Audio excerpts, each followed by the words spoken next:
What's up, everybody? It is me, KiNGAlpha. Hope everybody's doing great. So I am coming to you with an ultimate guide for Season 7 on Maul with the new rune system coming out and everything. Now, just fair warning, if you guys don't know, I stream down below in the comment section. You guys can see, or in the description, you guys can see my Twitch channel in case you guys do want to watch any of my streams. But also, I do have a KiNGAlpha code in case you guys do want to check out the My Games Market and use my code for the content creator packs. Anyways, I appreciate that, and I just want to get into that before getting into the big stuff. So this is probably going to be a really long video. I'm going to talk about attributes, the new rune system, and skills per usual, and I will basically be going through units as well. I know most people most of my guides didn't say what units maybe you should actually use when playing with these classes, that I would recommend when I play these classes and I have the success. Like, I have a lot of success when playing with these units with this class because of the fact of how I play and how the Maul class should basically be played. Now, I know this is kind of going to be a bit similar, but I did change my build from last time, so I know a lot of people keep asking me, what's your build? What runes do you use and all that type of stuff, so it's going to be pretty interesting.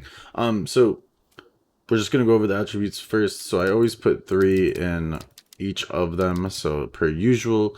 However, this time around, instead of doing the the full damage build and then just doing like 5 and 5, we're going to be changing it up. So we're going to be putting mainly into into strength. So it's going to be about 60% strength. And we're going to go put an extra 5 in there. So basically you're doing plus 38 to the strength, and then you're doing plus 25 into armor. Now, I know this is crazy. You're like, Alpha, what happened to agility? I love agility. Don't get me wrong. I do. It gives you blunt armor penetration, all that type of stuff. However, with the current meta of all the classes, there's a lot of classes that are just playing, you know, armor. It's just armor, armor, armor. And for the most part, it's like almost that you have to out armor the other heavy armor players at times, and it's actually getting annoying. But with the new runes and everything, you can actually, kind of counter that a little bit. Give yourself an extra little bit of health without having to worry about toughness. And then you can give yourself a little bit extra damage or damage with taken and all that type of stuff. So you're trying to make yourself as tanky as possible. Now, like I say, every single guide, this build works for me. If you don't like this build, you can try full armor, you can try full strength, you can try my old build, or keep my old build of 45 strength, 45 agility, 25 armor, and 25 toughness. You can keep those builds. But this is the build I use now, and it works for me so well. You guys can see on the stream, it works for me great, especially with this new system that's out. So just wanted to throw that out there. So we're going to apply these points, and it's gonna look like this: 55 and 45.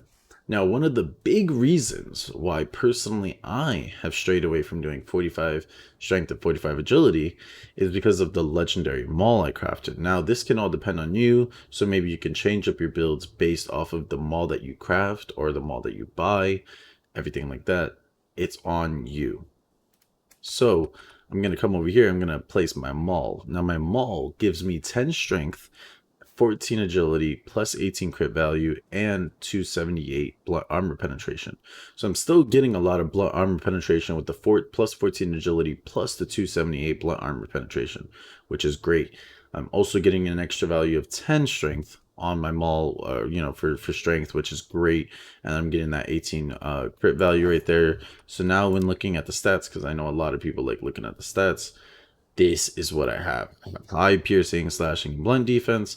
I have a high amount of damage as well, with still being very tanky. I like to be very tanky now because of the fact, like I said, so many people are using heavy armor classes. And even with the other light armor classes, it's always great to be a little bit more tankier now. So one thing I want to say as well, there's a lot of things in the rune system that I need to explain real quick, and why I use certain things compared to others. So we're gonna go to the runes now. So I use the dodge range is increased by 20% and the stamina regeneration is increased by 10%. Now, one of the big reasons why I use these things is because of the fact that the other runes are just not that good. To me personally, the dodge distance is increased by 20%. It may seem like it doesn't work, but then there's times that I'm in sieges and I'm dodging and I can dodge out of skills and all that type of stuff, which is very important, and I'm able to escape. Which one of the big things is that people are going to be like, what is dodge distance? Meaning when if you're trying to roll or when they shift over to the side or back and forth, it's basically when you double tap A, double tap D, double tap W, all that type of stuff when you're just basically shifting back and forth and you're dodging when you try to dodge. So this increases your distance by 20%. Now, one thing I want to say is that I would have wished that the legendary one for the Maul would have actually helped out the other ult, the Forge of War, made it maybe quick casting so that when you're actually in the Forge of War, it doesn't take so long to cast it. Because I would have actually been using that other ult to more of an advantage. I know the striking grapple is so strong, but with the nerf that Maul came with and everything, sometimes that strike and grapple actually can mess you up because you don't have enough stamina. There's a lot of changes that I'm going to get into that was I already had announced in the patch notes on another video. So in case you guys do want to watch that, there's another video on my channel that, you know, you guys can check that out. But let's go into all the runes that the Maul can actually have. And I'm not going to go through there because you know, it shows all of them. So people, I know a lot of people are adding like blood damage, health, all that type of stuff. These are the ones that you want to add in the beginning. However, and I made a rune system video. You get a lot of these new runes at basically the higher levels when you get to season level, you know, 40, 35, 40, 50, and all that type of stuff. So I think for the Maul, if I'm correct. Okay, maybe I'm bugging out. The Maul, there it goes. It's the 35. So you get this at 35. It's not that long of a grind. However, there's some other ones that, you know, there's this one that we can talk about that you get it at 50. So just keep that in mind. And let's go back over here. So going to the Maul, dodge distance is increased by 20%. Absolutely needed. Then you come over here. I know people were asking about this. Is this worth it? Earth Splitter's effective range is increased by 25%. No. Personally, the skill is cool. It just does not do the damage that I personally feel Maelstrom or Bonebreaker do. And to be real with you guys, like, I do appreciate that they're trying to change the way builds are and how like they try and make it that you use this skill, you want to use Earth Splitter now because it has 25% effective range. It's still not worth it. Like the damage output that you can get with Maelstrom over Earth Splitter is ridiculous, and same with Bonebreaker and Earth Splitter. So that's one of the big things on why I don't use this. Now, there is also 6 rune power that you can have. So if you do put this, you'll only be able to put 1 blue and then 1 green, or you'll be able to put this and 3 green, or you know, still, yeah, you'll only be able to put 1 purple, 1 blue, and then 1 green, which, to be real, the dodge distance increases the best bit. So and the stamina regeneration is literally a must because of the fact that they did nerf the like, you know, the distance that you're running and everything. When you're carrying someone, your stamina goes out faster. When you're fighting, all that type of stuff. When you're running, Maul did get a decent nerf. However, the runes do help out with that. So this is what I use. I don't really suggest maybe in the beginning, if you're first starting off and you're wondering what greens and blues to use, definitely grab that stamina regeneration when you do get it, but also make sure maybe you put in some extra health, some crit value, and maybe some extra blunt damage or blunt armor penetration. That's the only other ones that you should maybe use on the Maul personally. Now I'm going to go over what you should use. I personally love my heavy armor because of the fact that it has the most leadership, which is 763 that I have. So I use this, and you can only put the runes on basically your helmet and your chest plate. So I'm gonna go over each one that I have. So just come over here. Now, both of these, I believe you do get at level 50 season level or before that, but I can, if I'm wrong, I'm sorry. It's just it's all of these runes are basically in the seasonal runes in the pass. So, in case you are wondering what level can I get this one? What level can I get this one? You could check it in the pass, okay? I just don't want to spend too much time going over these, going back and forth, seeing what levels which. However, this one I do know you get it at level 50. Now, this is very important for the maul, and it's one of the reasons why I love using this one with the maul. And it just helps out a lot. So each time you kill an enemy, you kill 10 enemy soldiers, damage increases by 10% for 10 seconds. Now, this was funny because this was actually previously, before the patch that they had released last night. This actually was supposed to be 20 seconds, but then they fixed it and it was actually 10 seconds because it was only proccing for 10 seconds. So yeah. And then we also have the increases health by 800. After death, nearby allies will recover 10% health. So I'm actually being a team player here and actually giving other players more being a team player and helping out the people around me, helping out my units. Typically I like to go in, fight, and then die where there's a lot of people together so that at least everybody gets the buff, because this is all allies. This is the heroes and the units all around you. So I'm being a team player here. Now I want to say this. A lot of people, you can actually take this out and put in each time you kill an enemy hero, damage increases by 10% for 10 seconds. Now I would say this, you could change this out maybe during deathmatch. If you want to use maul during deathmatch, you could change out this. Replacing runes are easy. However, you could do this one. Bandage removes poison and stops bleeding. Personally, I just try and watch my health. If I'm getting too much seconds to bleed, I watch it. I try and make sure that I don't get crazy. I would suggest earlier in the stages, before you get this one, definitely get bandage cooldown reduced. Like, I know level 50 seasonal level is pretty hard to actually get if you're not playing every single day. So a bandage cooldown reduction is pretty good to replace that for until you get that, or the bandage removes poison, all that type of stuff. The regular other stuff, you can put that on as well. However, I would say, the purples are really good on the helmet. There's also there's also this one as well. Wait, sorry. There's also this one that you could put in, like I said, that if you really do want to, you can literally just put it in the actual runes. It depends on how you want to play. If you want to be a team player like me, highly would suggest maybe putting in this, because of the fact that I like to be a team player. I like to also buff up my units in case I do die and they actually can get their health back. That'll be awesome. So it's all dependent on you. I'm just saying this is what I would recommend, and this is what has been great for me. All right, let's go over here. I'm going to go to the armor piece. Now, the armor piece is pretty important to me because of the fact that, like, it does give me a lot of buffs around. It's all team based for me. So I do have the increased health by 600. As you guys are seeing, I'm adding a lot of extra health. So I'm already a very, very tanky maul. But I'm also having some other things that are reducing my damage and then increasing my damage as well. So this rune you get at, I think it's like at 15 or 20, and this reduces damage taken by 5%, and then after death, nearby allies will take 15% less damage for 20 seconds.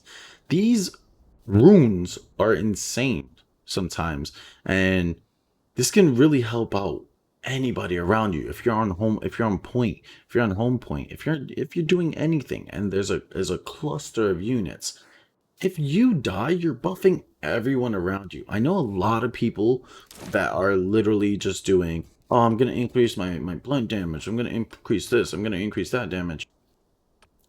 Be a team player too sometimes. Just saying. I know a lot of people do like to do extra damage, but these runes are really, really strong, and you can actually help out not only yourself but other people. Now, I will say this as well, there are some other purples that are pretty cool, or legendaries that are pretty cool, but personally I've used these and they've been helping out both myself and my teammates in dangerous times. So if you do want, and you want to take all these three out, and you want to put, if your health falls below 30%, your movement speed is increased by 7%. If you're struggling, take this. You know, if you're struggling when you're at low health and you're trying to get out, take this. But most of the time, if you're below 30% of health, you probably aren't going to get out if you're maybe stuck in the ground or something like that. So I don't use this. I use the buff. And then as well, there's also this one. If your health falls below 30%, your damage taken decreases by 15%, which is really nice. And you can also put your health falls below 30%, your damage output is increases by 15%. So if you want an alternative, I would say if you don't want to be a team player and you want to maybe take care more of yourself, I would highly suggest removing all of these and actually putting both of these two, so that you can actually make sure that you survive when you're below 30%. The only thing I don't like about this is that it's below 30%. And I know you guys can't really see what it says, but there's no more text right here. So it's all literally just that. So just wanted to clarify in case everybody's like, your camera's blocking stuff. No, it's not. Other than this, I'm probably blocking all this, but it's like I said, there's nothing else these capture point ones, personally, you have to be on a capture point, and like this is the only thing I don't like. Like for this, you literally need to be below 30% health. For this, you need to be on a capture point. For these, at least you're getting the reduced damage taken by 5% and the increased damage taken by 5%, because that's just good for you in general. You're taking that less damage and you're doing more damage. But then also when you die, you're also giving a big buff for 20 seconds to all your teammates and your units.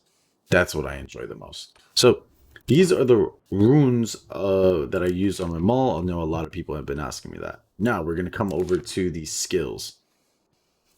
Guys, my skills have not changed. I am not a changed Maul. I've been using these skills since season 3 now.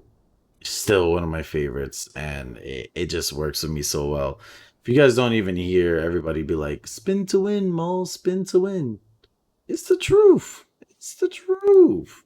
So I'm gonna go over everything, and I'll obviously say what other skill you could maybe swap out. That is probably just the best build to use in terms of everything. So Mighty Mjolnir is it's an absolute must. Literally, it's an absolute must. And it's, to be honest, it's actually kind of crazy because a lot of people, they say Maul's OP and everything. I understand. It's a very, very strong class. But do you realize you take this skill out of this Maul? Like, if Mighty Mjolnir did not exist, and you had to charge up all of your skills with stamina. Yeah, have fun playing Maul. This is one of the things where, like, when people first started playing Maul and you didn't have this skill and everybody's struggling with Maul in the beginning, it's because you don't have this single skill. This single skill makes all of your other skills better, and it makes all your other skills actually work. That's the thing. And that's why, I fight for Maul and I take the hate for Maul, because any other class, you can play other classes with other skills, and there's maybe one or two of them that they actually need, but you can still switch around. Not with this skill needs to stay. It's like, if you don't have the skill, you're done. And then I use Maelstrom as well. I know people have literally told me, why are you using this skill? The skill is trash, blah blah blah blah blah. I don't play like it's deathmatch. I play for the team. I play for opening up spaces. I play for opening up shield walls, all that type of stuff. And I know people will be like, dude, use Ukos. What are you doing? Which, I'll get into Ukos. This skill still outputs so much damage. This skill actually even got nerfed. And people complain about Bonebreaker, but Bonebreaker didn't even get nerfed. Maelstrom had got nerfed in the patch notes. And I was like, people said the skill is useless? It actually got nerfed. So I still use this skill. It still works for me. It's still better than, for example, Up from Hell, Earth Splitter. This is was I saying Earth Splatter earlier? Oh my gosh, Earth Splitter. It's still just not worth it with Earth Splitter. Like I said, the just the fact that that does that, it just doesn't do as much damage as Maelstrom does, which is honestly amazing. And if anybody is wondering, you always try and make sure you use your Mighty Millionaire before you use any of these other skills. It is a must. What I typically do is when I engage into a fight, it depends on what it is. If there's a lot of shield units, I do Mighty Millionaire and Maelstrom.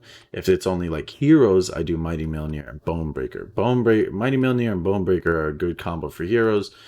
Mighty Milner and Maelstrom are great for units. It is absolutely great for units. And typically, I know a lot of people ask me, but you're using two damage ones. You know, you have to wait on your Mighty Milner to use the other one then. That's what I do. I either dodge out or I make sure that I give myself enough time. Maybe I auto attack a little bit, and then Mighty Milner, the cooldown is only 9 seconds. So all you're basically doing is just watching your stamina and then going back in, watching your stamina, going back in, watching your cooldowns, going back in. That's why I like to do both, because I like to be that opener in sieges. If you're gonna be doing, deathmatch, and you want to do deathmatch with Maul, just change out Maelstrom for Uko's Doom. Plain and simple. I know Uko's Doom, 8 second cooldown, but personally, I enjoy Maelstrom way more in sieges compared to Uko's Doom. And if anything, as another maul that counters other mauls, I like to do it where when I'm hitting them with Bonebreaker or something, or like I go to grab them, I kind of just time it because I know for a fact most of the time a maul will maybe have Uko's Doom because they needed to get out of a situation. But there's been so many times that I've grabbed a maul while he tries to Uko's Doom me or anything like that. So sometimes Uko's Doom just doesn't work, and this is why I don't use it. Whereas Maelstrom, I feel like has a lot more potential to actually open up scenarios for your team or even do crazy damage output to multiple heroes or units as well. So, big thing. Bonebreaker, absolute must. Everybody knows Bonebreaker. When you do the charge and it charges all the way up, you have unblockable attacks, and there's 5 of them. One thing I will say about this: when you're using Bonebreaker, please be careful. The one thing people do make a big mistake of is that when they're not watching their stamina and they use Mighty Millionaire and Bonebreaker, if you don't have less than one of like that less of the one bar, you cannot shift out of Bonebreaker. You're actually stuck in this animation. And you need to be careful when you're stuck in this animation because you could get stun locked, you could get grabbed, you can get everything. So there's a lot that can happen to you when you're doing this animation and you don't get out of it. If you guys don't know as well, and I'm sorry if I didn't say this, you can shift out of these skills. So using Maelstrom, when you're doing your spin, you can get out of it. If you're spinning and then you realize, oh my god, I need to get out, you can shift out. Same with Bonebreaker, but you need to make sure you have stamina. Plain and simple. So last but not least, the strike and grapple. I absolutely enjoy the skill. I mean, I know it pisses people off, it tilts them. Honestly, man, just if you see them all, just know, okay, he might come and grab me. So watch out your positioning. Just watch your positioning with Maul, and I feel it'll make you a better player. Even if you're facing a Maul, or even if you're as a Maul player, as another Maul player. One thing as well I want to say: if you do use Uko's Doom and you're using Uko's Doom, try taking it off. Just try and use Maelstrom. Personally, with me not using Uko's, I if I get into a situation where I like have to use Uko's Doom to get out, personally I put myself in that position then. Because for the most part, I feel like with Maul you shouldn't need an escape. My escape is my Mighty Milner. I don't need to use Uko's Doom to escape. I usually typically use Mighty Milner and just run away. So if you do use Uko's Doom, and be my guest, use Uko's Doom, change it out for Maelstrom, use that build. That's you. But try taking it off and try using Maelstrom and just see how much more damage output you actually do compared to using Uko's Doom and Sieges. Let me know how it is.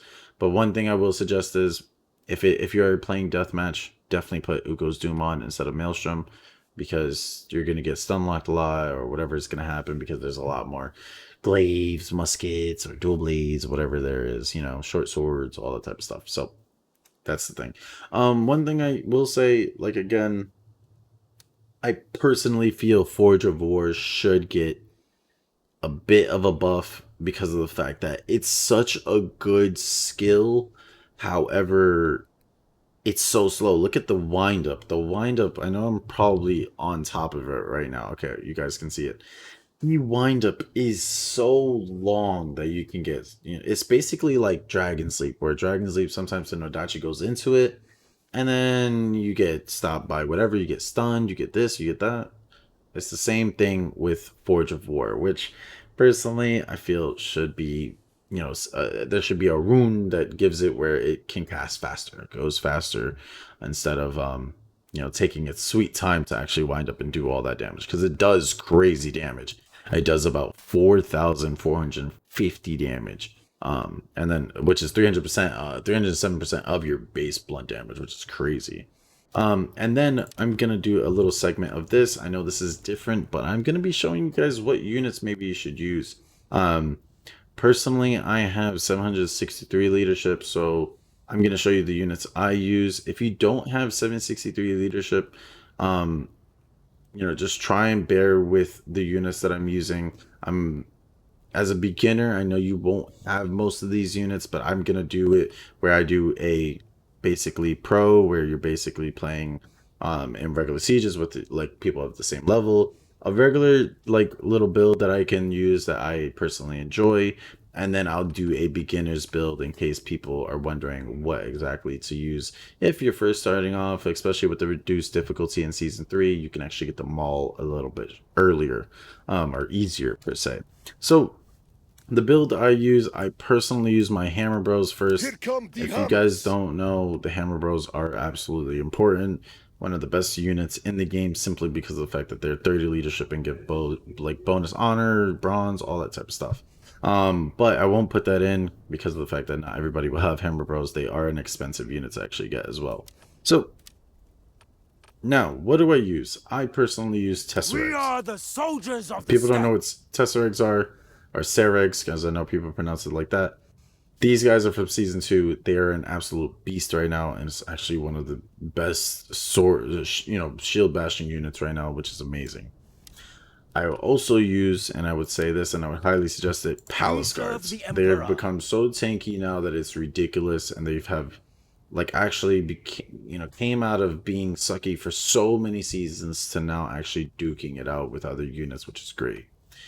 Then, last but not least, and this is, you know, 475, so I don't want to maybe do too much and maybe have it where I throw in something else. If you have less leadership than me, let's see if I throw in that. You can do literally this. You could do Seregs, Palace Guards, Condos, or, and I would suggest this as well, if I know people love their Namcans, just throw in them Namcans. Literally just throw in them Namcans. 650 leadership. You can even still, if you want, fit in your Hammer Bros as well, which is honestly great. If you have this, you don't have more than 700 leadership. All the armor you have is, you don't have any leadership gear. This is something to use because it's great. But if you have more leadership than me, like if you have more leadership as I do, what I would personally suggest is I would either do Paladins or Jabs. Javelin Sergeants, or any type of Jabs. If you like the Javelin Sergeants or the Imperial Jabs, by all means, find which one works for you. But I personally like using this because it's a unit that I can bring to, like, it's a unit that I can bring a hero to, and I know they will kill the hero. So keep that in mind. Anyways, let's go to the next one. So this is gonna basically be the middle tier type class where, okay, I am getting through the game and everything, and I have some decent extra leadership, maybe 740, 7 whatever, and I want to use some meta units. I want to use units that are gonna make me dominate the battlefield in terms of meta, like what's actually meta. I'm not saying that these units ain't meta, because I learned how to use them and I know how to use them in sieges, and it's personally one of my favorite builds right now. But this is the build that can actually maybe change your gameplay, change how you actually, um, play the battlefield per se. So we're gonna come over here, and I know this is a big thing right now. Is stalwarts? Stalwarts are a big thing. I don't want to really put them in here because, as meta as they are, they're so annoying. But I am gonna put them in here just because of the fact that I can swap them out and actually show you other options. But I'm gonna be talking basically meta stuff. So stalwarts with a maul is pretty dangerous, so be careful. Then you also can have paladins as well, which is great. And then you have about 743 leadership. If you have extra leadership like me, which is 63, by all means, go all out, which whatever you can get, asseps, tesseracts, imperial pikes. This can be a great loadout in TW if you actually have it, and you want to use this. Definitely do it because it's actually a pretty decent loadout and it actually will help you out in both regular sieges and TW. And a lot of people have been asking about that. If you don't like paladins and you don't want paladins for TW and you have some extra leadership, take out the paladins and you come over here, put in some Forte. The 740 leadership, typically people would have around 740 leadership extra. If you have like 730 leadership, reduce the stalwarts maybe to, per se, asseps, or I would say even some archers or some. Well, there's not really a lot of archers. I know some people do use namcans in TW, so you could even throw in the namcans. It's back down to 655 leadership again. So just some extra thought for you guys in case you guys can't bring in 3 purples, don't have that extra leadership and everything. It's all up to you. Or you can even bring in condos if that's one of your thing. And land sharks. Land sharks are absolutely amazing. These guys are ridiculously fun to use, and I'm actually enjoying these guys so much. But as you can see, it's only 650 leadership. But the third unit, these 2 units are typically the most meta. Like I said, you can go between the stalwarts or the paladins. It all depends on you. These two units are really, really meta right now, and they are pushing everything, and it's still pretty crazy. We're gonna see how berserkers do, and we're gonna see how shield maidens do to change things up. But Forte and Imperial Pikes, you cannot get wrong. Still some of the best units I actually have, and they still work, and they still do great against cav. As you can see, I'm not putting any cav. And, if you are a cav player, take, land sharks and put in armored gears because they're basically a golden era cav. And you can run 715 leadership and you basically can run these 3, which is a pretty crazy loadout because if you want, you can even still increase your Forte or Imperial Pikes if you want to, if you have 715 leadership or more. But enough about that. We're going to go into the last build. This is going to be the beginner's builds. The builds that players are like, okay, 700 leadership. I don't have a lot of units. I don't have the seasonal units. I'm still grinding. What should I use? I bought out the maul, or I'm grinding the maul. What units do I grind? What units do I go for? Obviously, you go for Imperial Pikes and you still go for your Spear Sergeants. Still some of the top two units to use in the beginning. However, one big unit everyone should always have as a beginner, Pike Militia. Pike Militia is downright still some of the best units to use. What you want to do is you don't want to have this unit where they're still one of the best units, but you don't want to have it where they can get overwhelmed easy. You want to have it where you use these guys when you're behind a shield wall or you can hold a breach. Because a lot of people do it where they use these Pike Militia and then they're like, oh my god, my Pike Militia die every single time. Learn your positioning with the Pike Militia. Next, you're going to have, I'm not going to go over any 700 leadership, so one unit is Spear Sergeants. Still some of the best, it's still one of the best units to use both in rebel camps, expeditions, even in regular sieges. This is still a great unit to use that is a must. And I know you guys are seeing my Spear Sergeants are level 14. It's because of the fact that I stopped leveling them up. I don't need them because of the fact that I have my stalwarts. Because in the higher end gameplay, stalwarts are definitely still more superior than Spear Sergeants. But you're at 360 leadership already. What do you grind next? Now, like I said, I personally would say get your Become Imperial the Pikes. Empire. Imperial Pikes are so important. And that's 600 leadership. You still have enough leadership to even put your Spear Militia, your Domain Pikemen, your Woodcutters, your Serfs. You know, if you want to even throw in some, oh wait, that's extra leadership that you shouldn't have.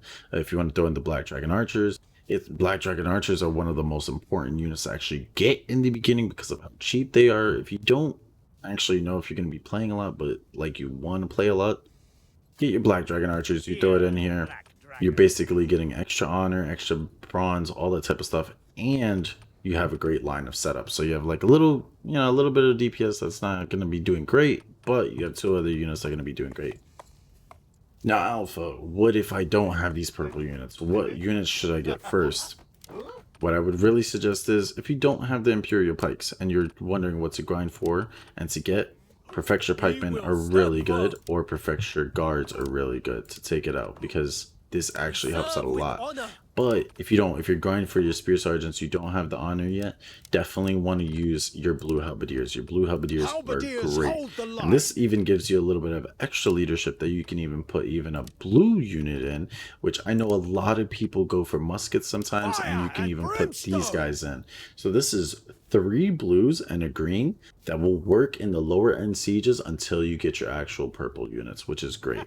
So I do hope this has helped you out. Let me know down in the comment section below if this has. This was the Ultimate Maul guide. I know there's no gameplay, but typically I always put out gameplays of me using my maul in case you guys do want to check that out. I do have a new video coming out that's going to be when I was 17-0 with 250 something unit kills with my maul and using my favorite unit composition. So I hope you guys did enjoy the video. Let me know if you have any questions down below. I will gladly answer all of them, and I'll see you guys next time. Deuces.